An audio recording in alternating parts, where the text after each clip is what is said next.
Dispelling the Zama Zama's victim narrative. Ravensmead schools in Cape Town go into lockdown after the fatal shooting of a pupil. As we start saying goodbye to tennis great Rafael Nadal, we welcome a retrospective of one of South Africa's most important artists, Esther Mahlangu. Hello, I'm Jane Dutton. This is Eyewitness News. Who is playing whom in the Zama Zama drama unfolding in Stilfontein? These illegal miners are not trapped. They are refusing to go out because they are avoiding arrest. We have allowed a limited supply of maheu, instant porridge, and water to ensure that they gather strength and are able to go out. But they're simply not trapped. Hundreds, possibly thousands of Zama Zamas are refusing to resurface from a shaft where a network of illegal miners has been operating for years. Law enforcement recently intensified its bid to shut down the underground network by cutting off food and water supplies to the miners.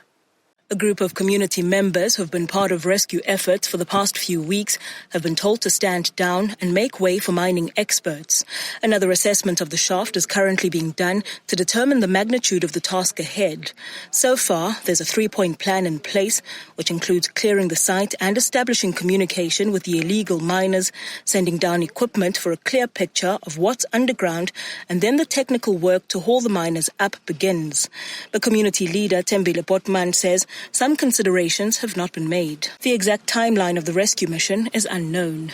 Nogukhanya Mdambo, Eyewitness News in Stilfontein, Northwest. The humanitarian aid case against the government regarding the illegal miners has been postponed to Thursday. On Saturday, the Society for the Protection of Our Constitution made an urgent application to the Gauteng High Court in Pretoria to allow the miners to exit safely while limiting the interference of policing efforts. The court ordered the unblocking of Shaft 11, where the miners have been hiding from police who may arrest them upon surfacing. Schools in the Ravensmead area of Cape Town went into lockdown mode this morning following a fatal shooting of a 14-year-old pupil. Ravensmead High School pupil Jamil van Rieenen was shot dead in front of his home while on his way to school. Two other learners, 15-year-old Laluma Gabuza and a 17-year-old boy, were also shot and wounded in the attack. Police say that two gunmen allegedly jumped out of a car and randomly started shooting at them. The motive is unknown at this stage.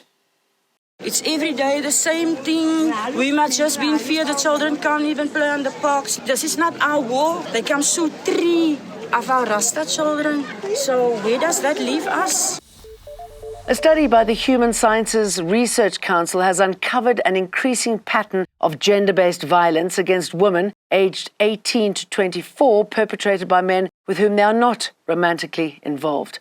More than 31% of women in this age group reported experiencing physical violence from men who aren't their partners. The study shows that black women in South Africa are more affected by gender-based violence than other racial groups. It also found a staggering 33% of participants, that's more than 7.3 million women, had experienced physical violence in their lifetime, and more than 2 million reported being victims of sexual violence. These kinds of violence should worry us. We should be coming together to re-evaluate where we are with our response. GBV is a worldwide problem. In France, a mass rape trial is underway. Giselle Pellicourt was raped by 51 men over a 10-year period. Her ex-husband, Dominique Pellicourt, admits drugging her and recruiting dozens of men to rape her when she was unconscious.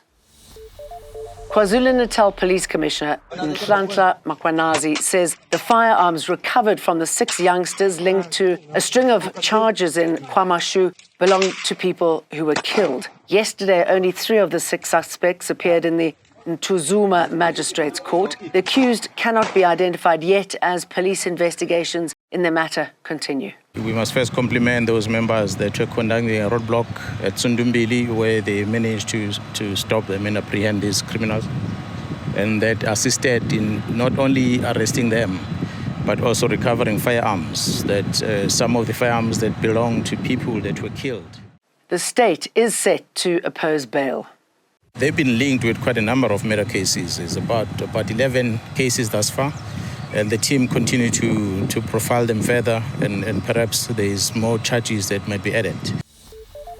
The National Treasury will withhold money to 3 municipalities next month. Another 2 will face the same action. It's because they haven't been paying their debt to Rand Water, Vaal Central and Machali's water boards. The Treasury won't be allowed by law to pay the water boards directly. The municipal debt to water boards now stands at 23.7 billion rand.